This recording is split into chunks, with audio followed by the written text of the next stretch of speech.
Welcome to the channel students. तो आज हम इस वीडियो में एक्सप्लेन करने वाले हैं D and F block elements की प्रॉपर्टीज में से एक बहुत ही important properties, that is the standard electrode potentials and the chemical reactivity. ठीक है, तो ये टॉपिक आपके लिए सबसे ज़्यादा इंपॉर्टेंट है और सबसे ज़्यादा कंफ्यूजिंग होता है ये टॉपिक। तो आप लोगों ने इस वीडियो को अच्छे से सुनना है ध्यान से, तो आपकी जितनी भी प्रॉब्लम्स होंगी स्टैंडर्ड इलेक्ट्रोड पोटेंशियल्स के साथ रिलेटेड, वो इस वीडियो में सभी की सभी होने वाली हैं और उनको आप लोगों ने कैसे याद रखना है वो सब कुछ आपका इस वीडियो में क्लियर होने वाला है। ठीक है, सो स्टार्ट करते हैं। Standard electrode potentials and the chemical activities of the D block elements. तो सबसे पहले आपको इसके बारे में जानकारी होनी चाहिए कि इलेक्ट्रोड पोटेंशियल क्या चीज है। ठीक है, तो मान लीजिए हमारे पास कोई सॉलिड मेटल है, ठीक है, एम। तो ये जब अपने आयंस में चेंज होता है, तो हम एग्जांपल ले रहे हैं कि ये सॉलिड मेटल एटम अपने आयंस में चेंज हुआ है इन दी एक्वस सॉल्यूशन। ठीक है, उसने 2 इलेक्ट्रॉन अपने किए हैं लॉस। तो इस पूरी प्रोसेस में, ठीक है, इस पूरी प्रोसेस में कौन कौन सी एनर्जीज यूज होती हैं, पहले आपको इसकी अंडरस्टैंडिंग होनी चाहिए। तो इस पूरी प्रोसेस में सबसे पहले अप्लाई होती है that is the enthalpy of the sublimation. ठीक है, तो जब हम जो हमारा सॉलिड होता है मेटल, उसको हम चेंज करते हैं इनटू दी गैसियस एटम्स। ठीक है, बाद में हमारी यहाँ पर यूज होती है आयनाइजेशन इंथैल्पी। ठीक है, इसमें से इलेक्ट्रॉन्स को रिमूव किया जाता है, तो हम अपना गैसियस एक यहाँ पर आयन बना लेते हैं। और उसके बाद यहाँ पर यूज होती है that is the enthalpy of the hydration. ठीक है, तो बाद में यहाँ पर हम यूज करेंगे इंथैल्पी ऑफ हाइड्रेशन। ठीक है, इतना क्लियर हो गया। ये जो हैं तीनों इंथैल्पीज, इन सभी को ज्वाइन कर कर जो एक ओवरऑल हमें एक वैल्यू दी जाती है, जो कि हमें जानकारी ये देती है कि क्या ये प्रोसेस हो सकती है या फिर नहीं हो सकती, उसको हम क्या बोलते हैं, that is known as the electrode potential. ठीक है, तो वहां से टर्म आती है इलेक्ट्रोड पोटेंशियल। तो मतलब जो इलेक्ट्रोड पोटेंशियल्स हैं वो जो यहाँ पर इन सभी इंथैल्पीज पर डिपेंड करते हैं। ठीक है, अब इनके बारे में एक दो चीजें और जो आप लोगों ने अच्छे से याद रखनी है। इंथैल्पी ऑफ द सब्लिमेशन की इंथैल्पी एंड आयनाइजेशन इंथैल्पी, ये दोनों पॉजिटिव है। ठीक है, मतलब हमें एनर्जी को यहाँ पर ऐड करना होता है। ठीक है, ये रिक्वायर्ड वैल्यूज होती हैं। और हाइड्रेशन इंथैल्पी का साइन क्या होता है, नेगेटिव होता है, क्योंकि ये वाली एनर्जी रिलीज होती है। ठीक है, ये रिलीज होती है और ये दोनों क्या हैं, ये दोनों हमें ऐड करनी होती हैं, मतलब ये दोनों रिक्वायर्ड होती हैं। क्लियर है, ये बातें आप लोगों ने याद रखनी है। तो यहां से हमारे पास टर्म आती है that is the electrode potential, जो कि इन सभी को ज्वाइन कर कर हमें ये बताता है कि क्या ये प्रोसेस हो सकती है या फिर नहीं। तो मान लीजिए हम ऐसे इसे रिप्रेजेंट करते हैं ई नोड। ई नोड का मतलब स्टैंडर्ड इलेक्ट्रोड पोटेंशियल। ठीक है, तो मान लीजिए ऐसे हमने रिप्रेजेंट किया है कि M2 पॉजिटिव से this one, so this is the standard reduction potential. अब देखिए, हम हमेशा रिडक्शन पोटेंशियल्स को ही यूज करते हैं। दो ऑप्शन थे, या तो ऑक्सीडेशन पोटेंशियल यूज करेंगे या फिर रिडक्शन, तो हमने हमेशा रिडक्शन पोटेंशियल्स को ही यूज करना है। क्लियर है, ठीक है। तो अब ये जो रिडक्शन पोटेंशियल है, इसके बारे में अब आप लोग अच्छे से याद रख लीजिए। ठीक है, तो ये सबसे पहले क्या डिनोट करेगा, ठीक है, ये डिनोट करेगा कि जो M2 पॉजिटिव आयंस हैं, उनकी कितनी टेंडेंसी है कि वो चेंज होकर यहाँ पर सॉलिड जो यहाँ पर एटम में चेंज हो जाए। मतलब कि so standard electrode potential is the tendency to gain electrons, ठीक है, by by the positive ion, जो आयन है in the aqueous solution, to form solid metal atom. ठीक है, तो ये जो स्टैंडर्ड इलेक्ट्रोड पोटेंशियल है, ये हमें इस चीज की टेंडेंसी बताता है कि ये जो आयंस हैं पॉजिटिव वाले, ये इलेक्ट्रॉन्स गेन कर सकते हैं या फिर नहीं कर सकते। उनमें कितनी टेंडेंसी है कि वो यहाँ पर इलेक्ट्रॉन्स गेन कर पाए। ठीक है, क्लियर है। तो अगर इसकी वैल्यू पॉजिटिव हो, ठीक है, अगर इसकी वैल्यू पॉजिटिव हो, मोर पॉजिटिव वैल्यू होगी। ठीक है, तो जितनी ज्यादा इसकी पॉजिटिव वैल्यू होगी, more is the tendency to gain electron. ठीक है, so more tendency of the M2 positive ions to gain electrons.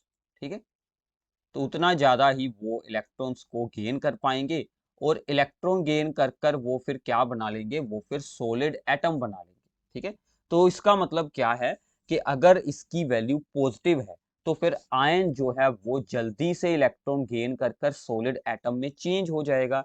So this means that कि m solid is more stable. ठीक है, तो इसका मतलब क्या है कि उतना ही हमारा सॉलिड मेटल एटम क्या है वो स्टेबल रहेगा जितनी इसकी वैल्यू पॉजिटिव होगी। ये चीज अंडरस्टैंड आप लोगों ने जरूर कर लेनी है कि इलेक्ट्रॉन पोटेंशियल की वैल्यू जितनी ज्यादा पॉजिटिव होगी, मतलब जितनी ज्यादा हायर वैल्यू होगी पॉजिटिव में, ठीक है, उतना ज्यादा ही हमारा मेटल एटम स्टेबल होगा, मतलब उतना ही जो हमारी इस साइड पर चीज है, ठीक है, दिस साइड पर, वो हमारी स्टेबल रहने वाली है। क्लियर है? So this is the most important thing जो आप लोगों ने याद रखनी है। इसके साथ आपको जो रीजनिंग प्रॉब्लम्स हैं वो सोल्व करने में आप लोगों को यहाँ पर काफी ज्यादा कि यहाँ पर यूज होने वाला है उसमें। और उसके बाद हम इसके अलावा क्या होगा, अब देखिए कि उतनी ही इसकी टेंडेंसी है इलेक्ट्रॉन गेन करने की, मतलब आयन से जल्दी इलेक्ट्रॉन गेन करेंगे। जो चीज इलेक्ट्रॉन गेन करती है वो क्या होती है, ऑक्सीडाइजिंग एजेंट। ठीक है, सो इसका मतलब क्या है कि stronger is the stronger is M2 positive ions. जो M2 पॉजिटिव आयंस हैं आर ऑक्सीडाइजिंग एजेंट। ठीक है, तो M2 पॉजिटिव आयन उतने ही ज्यादा स्ट्रॉन्ग ऑक्सीडाइजिंग एजेंट होंगे। क्लियर है?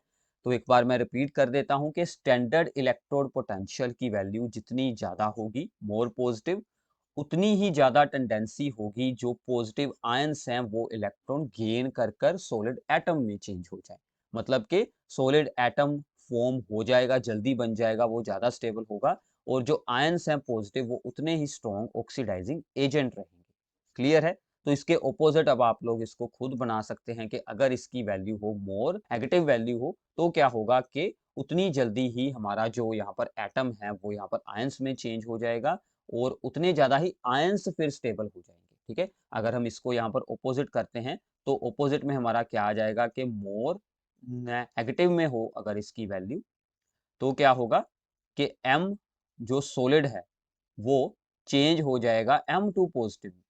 ठीक है, उतना ही जल्दी वो चेंज होगा क्योंकि वो इलेक्ट्रॉन क्या कर देगा, लॉस कर देगा बाय लॉस ऑफ इलेक्ट्रॉन्स।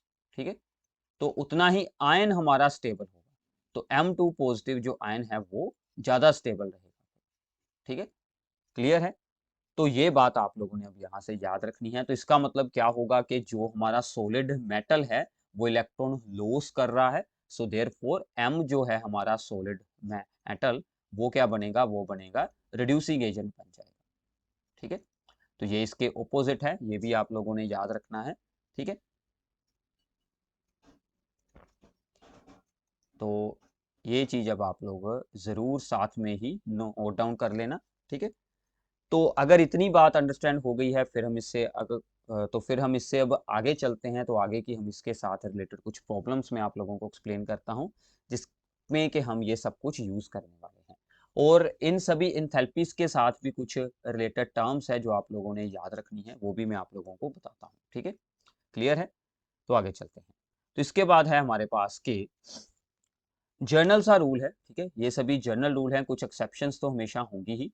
तो जनरली क्या होता है कि मोर दी हाइड्रेशन एंथैल्पी, ठीक है, मोर दी हाइड्रेशन एंथैल्पी, अगर हाइड्रेशन एंथैल्पी हमारी ज्यादा होगी, ठीक है, तो मतलब क्या है कि जो आयंस हैं वो ज्यादा स्टेबल होंगे। ठीक है, so more stable is ions, more stable is M2 positive ions. ठीक है, इन द एक्वस फॉर्म। तो हम इसके ऊपर ये सब कुछ अप्लाई कर रहे हैं, तो इसी के अकॉर्डिंग मैं आपको बता रहा हूँ स्टैंडर्ड इलेक्ट्रोड पोटेंशियल्स के अकॉर्डिंग। तो इसका मतलब अगर आयंस ज्यादा स्टेबल हैं तो मतलब ये ऑपोजिट होने वाला है। ठीक है, ऑपोजिट होगा तो मतलब मोर, इसकी वैल्यू क्या रहेगी, मोर नेगेटिव में रहेगी। ठीक है, अगर हमारा सॉलिड एटम ज्यादा स्टेबल होगा तो फिर इसकी वैल्यू पॉजिटिव रहेगी, अगर इसकी वैल्यू नेगेटिव में है तो हमारे आयंस ज्यादा स्टेबल रहेंगे। क्लियर है? यही मैंने आपको इससे पहले भी बताया था। क्लियर है? ऐसे ही अगर अगर जो हमारी सब्लिमेशन की इंथैल्पी है, ठीक है, sublimation enthalpy and the ionisation enthalpies हैं, वो अगर हमारी लो हो जाए, ठीक है, लो वैल्यूज हो, तो क्या होगा कि फिर भी ये जो M से M2 पॉजिटिव आयन फॉर्म होना इजी हो जाएगा, क्योंकि फिर इजीली इलेक्ट्रॉन्स रिमूव हो सकते हैं, ठीक है। तो फिर भी हमारे पास जो है वो सेम ही रहेगा कॉन्सेप्ट के, less stable is M solid, ठीक है। तो जो हमारा सॉलिड एटम है वो उसकी स्टेबिलिटी लो हो जाएगी, तो फिर इसमें भी सेम केस रहेगा, जो ई नोड वैल्यूज हैं वो क्या रहेंगी, मोर नेगेटिव हो जाएंगी, ठीक है। तो ऐसे ही कुछ जर्नल टर्म्स हैं। अब इन सभी जर्नल टर्म्स को यूज कर कर हम हमारी जो जितनी भी रीजनिंग प्रॉब्लम्स हैं उन सभी को एक्सप्लेन कर पाएंगे, ठीक है। तो जैसे कि हमारे पास है सबसे पहली एग्जांपल के, अगर हम यहाँ पर बात करें कि जिंक है, ठीक है। जिंक की स्टैंडर्ड इलेक्ट्रोड पोटेंशियल वैल्यू कितनी होती है, प्लस सॉरी माइनस में होती है इसकी वैल्यू। तो इसकी वैल्यू क्या रहेगी, -0.76 वोल्ट, ठीक है। और ऐसे ही अगर हम यहाँ पर बात करें ई नोड वैल्यू होती है यहाँ पर Mn की, ठीक है, Mn2 पॉजिटिव और Mn की, इसकी वैल्यू क्या होती है मैग्नीज की, -1.18 वोल्ट, ठीक है। अब इनके रीजन हमें यहाँ पर बताने हैं, ठीक है। अब इसका रीजन क्या है कि एक तो जो हमारा जिंक है, ठीक है, तो जिंक की इलेक्ट्रॉनिक कन्फिगरेशन आप लोग पहले बना लीजिए, तो क्या होगी आर्गन, और इसके पास रहेंगे 4s2 एंड दी 3d10, ठीक है। तो अगर हम इसमें से 2 इलेक्ट्रॉन कर लेते हैं रिमूव, तो क्या बन जाएगा जिंक 2 पॉजिटिव। तो जिंक 2 पॉजिटिव की इलेक्ट्रॉनिक कन्फिगरेशन क्या रह जाएगी, ओनली 3d10, ठीक है। So which is the stable electronic configuration, ठीक है। तो ये हमारी stable completely filled electronic configuration है। तो मतलब हमारा आयन जो है वो स्टेबल है, ठीक है ना। अगर आयन हमारा स्टेबल है तो इसका मतलब हमारी ई नोड वैल्यू क्या रहेगी, मोर नेगेटिव में रहेगी, ठीक है। तो इसीलिए ऐसा होता है कि जिंक की वैल्यू क्या है, माइनस में होती है, क्योंकि उसका आयन जो है वो स्टेबल है।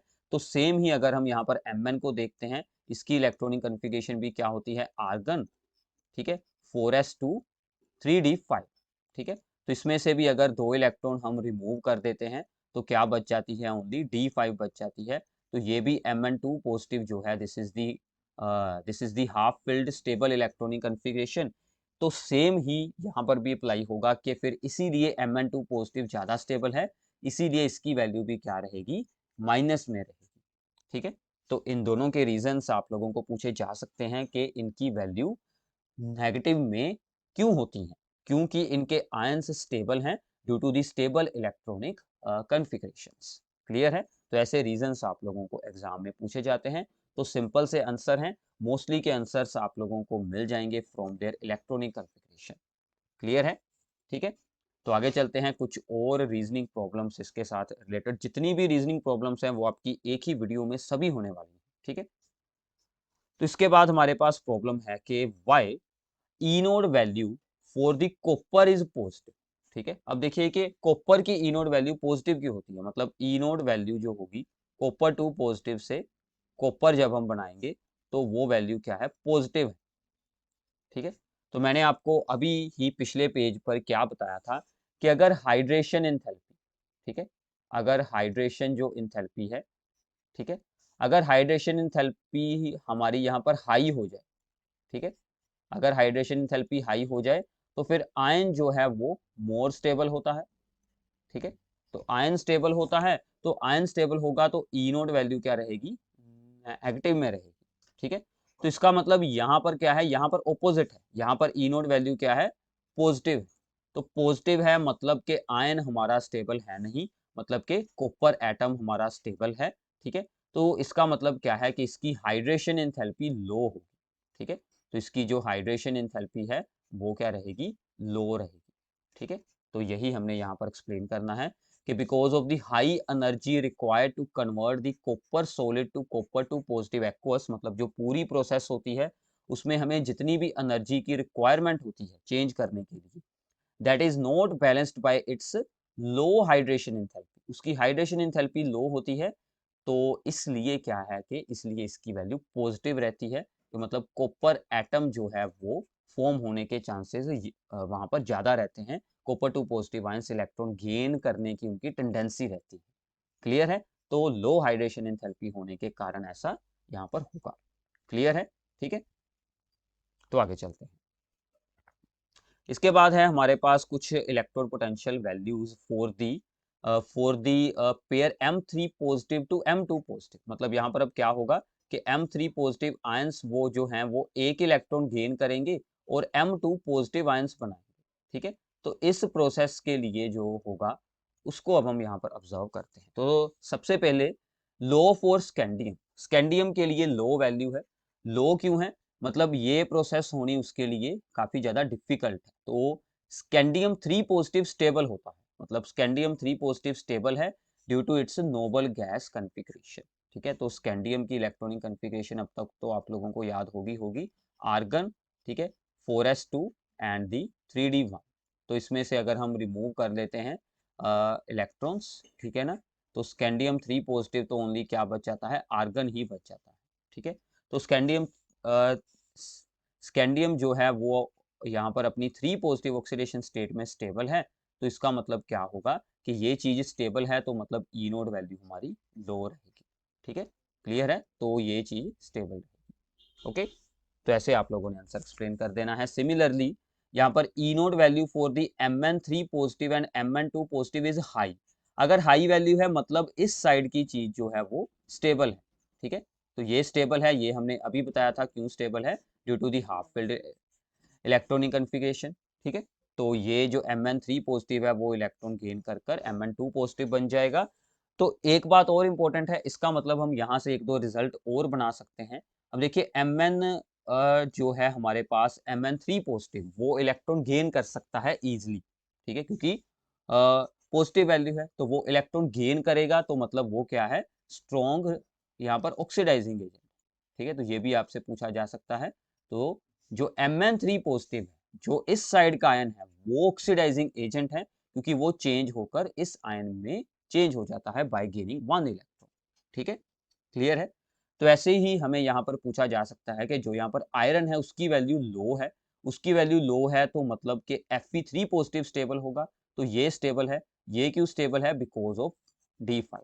ठीक है, तो एक मतलब आपके पास यहाँ पर सिंपल सा रूल आ गया है कि अगर वैल्यू हाई है तो आपकी इस साइड की चीज स्टेबल होगी, अगर लो है तो आप लोगों की जो यहाँ पर आगे वाली चीज होती है वो आप लोगों ने स्टेबल याद रखना है कि वो स्टेबल होगी।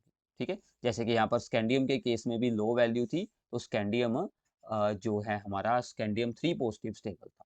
ठीक है, तो ये एक सिंपल सा रूल है, इसके साथ आप लोग सभी आंसर्स को एक्सप्लेन कर पाएंगे।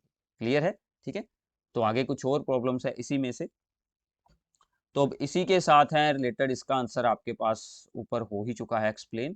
ठीक है, कि Y E node value of Mn3 positive and Mn2 positive couple is much more positive than the chromium and the iron couple due to the stable electronic configuration of the Mn2 positive, because Mn2 positive is a stable electronic configuration with the D5, that is the half filled stable electronic configuration। ठीक है, तो इसका answer आप लोगों का यही पर ऊपर हो जाएगा। This is the important question, ऐसे आपको एग्जाम में इसके बारे में पूछा जा सकता है। अब इसके बाद आता है कि which is the stronger reducing agent, Cr2 positive और Fe2 पॉजिटिव। ठीक है, अब देखिए Fe2 पॉजिटिव और Cr2 पॉजिटिव में से कौन स्ट्रोंग रिड्यूसिंग एजेंट है। अब देखिए ऑक्सीडाइजिंग उन्होंने हमसे बिल्कुल नहीं पूछा, उन्होंने पूछा है रिड्यूसिंग एजेंट। अब रिड्यूसिंग एजेंट का क्या मतलब है कि हमें ये चेक करना है कि ये Cr2 पॉजिटिव और ये Fe2 पॉजिटिव, इन दोनों की ई नोड वैल्यूज होनी चाहिए। ठीक है, अब रिड्यूसिंग एजेंट बनने के लिए इनको क्या करना होगा, इनको अपना इलेक्ट्रॉन लॉस करना होगा, मतलब इस साइड की रिएक्शन जिसकी इजी हो जाए। ठीक है, मतलब के Cr2 पॉजिटिव इलेक्ट्रॉन करे लॉस और क्या बना ले वो Cr3 पॉजिटिव, या फिर जो यहाँ पर आयरन 2 पॉजिटिव है वो इलेक्ट्रॉन करे लॉस और क्या बना ले यहाँ पर आयरन 3 पॉजिटिव और इलेक्ट्रॉन, जिसमें ये रिएक्शन इजीली हो जाए। अब ये तो फिर ही होगी ना अगर लो वैल्यू होगी। ठीक है, तो लो वैल्यू इसकी है, इसकी वैल्यू कितनी है, -0.41, और आयरन की तो पॉजिटिव है, तो पॉजिटिव वाले में तो आगे को होती है रिएक्शन। ठीक है ना, पॉजिटिव वाले में तो आगे की रिएक्शन होगी। तो इसका मतलब क्या हुआ कि तो इसका मतलब क्या है कि आयरन में तो ये रिएक्शन होने के चांसेस हैं, बट क्रोमियम में लो वैल्यू है, माइनस में है, तो वो तो फिर उसमें क्या होगा कि Cr2 पॉजिटिव Cr3 पॉजिटिव में चेंज होने के चांसेस हैं, therefore it is a strong reducing agent. वो स्ट्रॉन्ग होता है, वो इतना स्ट्रॉन्ग होता है कि वो हाइड्रोजन पॉजिटिव आयंस को हाइड्रोजन गैस में चेंज कर देता है, मतलब कि वो किसी भी डाइल्यूट एसिड के साथ रिएक्ट कर कर उसमें से हाइड्रोजन गैस को रिलीज करवा सकता है। So therefore chromium 2 positive ions are reducing agents. ठीक है, तो आप लोगों को इनकी स्टैंडर्ड इलेक्ट्रोड पोटेंशियल्स वैल्यूज को याद रखना होगा। ठीक है, क्लियर है? तो थोड़ा सा ये आपके लिए कंफ्यूजिंग पार्ट हो सकता है, ये मैंने आप लोगों को वीडियो की स्टार्टिंग में ही बताया था, तो इसलिए इस वीडियो को ध्यान से सुनिएगा, साथ में नोट डाउन कर लीजिए तो आपको अच्छे से याद हो जाएगा। क्लियर है? तो आगे चलते हैं। इसके बाद है कुछ प्रॉब्लम्स के वाई Cr2 पॉजिटिव जो आयंस हैं दैट आर रिड्यूसिंग। ठीक है, वो हमने अभी अभी रीड किया कि Cr2 positive ions are reducing but Mn3 positive ions are oxidising, चाहे दोनों के पास इलेक्ट्रॉनिक कॉन्फ़िगरेशन D4 ही होती है। ठीक है, देखिए Cr2 पॉजिटिव आयंस में क्या होगा कि वो जो Cr2 पॉजिटिव आयंस हैं दैट आर रिड्यूसिंग। ठीक है, रिड्यूसिंग का मतलब हमने अभी देखा था कि वो अपना एक इलेक्ट्रॉन रिलीज कर देंगे और वो बना लेंगे Cr3 पॉजिटिव, मतलब वो D4 से क्या हो जाएंगे, एक इलेक्ट्रॉन रिलीज कर कर D3 बना लेंगे। अब D3 के केस में क्या होता है, ये भी एक इंपॉर्टेंट पॉइंट है। ठीक है, D3 में क्या होता है कि जो D ऑर्बिटल्स होते हैं ना, जब उनके बने होते हैं, कॉम्प्लेक्स बने होते हैं, तो वो अपने आप को दो पार्ट्स में डिवाइड कर लेते हैं। ठीक है, तो एक बन जाते हैं यहाँ पर orbitals that are called T2g orbitals, और दो ऑर्बिटल्स ऊपर जाते हैं that are called Eg orbitals. जो हमारा यहाँ पर अगला चैप्टर होगा उसमें हम इसके बारे में डिटेल में एक्सप्लेन करेंगे। ठीक है, तो ये जो D3 है, मतलब कि इसमें 3 इलेक्ट्रॉन हैं, वो यहाँ पर आ जाते हैं। तो इसका मतलब जो हमारा T2g शेल होता है, ठीक है, T2g जो हमारा होता है सब शेल होता है, वो यहाँ पर हाफ फिल्ड हो जाता है। तो ये फिर हाफ फिल्ड स्टेबल रहता है, तो इसलिए क्रोमियम में D3 स्टेबल रहता है। बट Mn3 पॉजिटिव वाले के केस में क्या होता है कि Mn3 पॉजिटिव जो आयंस हैं वो क्या करते हैं, वो एक इलेक्ट्रॉन गेन कर कर Mn2 पॉजिटिव ही बनाते हैं।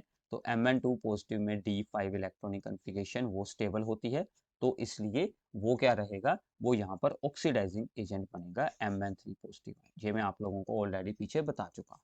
ठीक है, क्लियर है?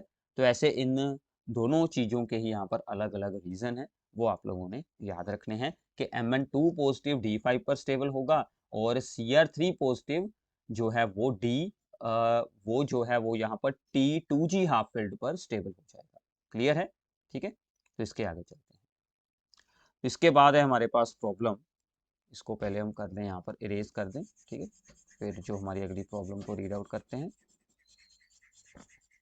तो इससे आगे है प्रॉब्लम के why is the highest oxidation states of metal exhibited in its oxides and the fluorides. अब देखिए फ्लोराइड्स एंड ऑक्साइड्स में ही हायर ऑक्सीडेशन स्टेट्स क्यों बनती हैं, ये शायद मैंने आप लोगों को पिछली वीडियो में भी बताया था, क्योंकि ऑक्सीजन एंड फ्लोरीन की इलेक्ट्रोनेगेटिविटी हाई होती है, इसलिए वो हायर ऑक्सीडेशन स्टेट्स को स्टेबलाइज कर सकते हैं।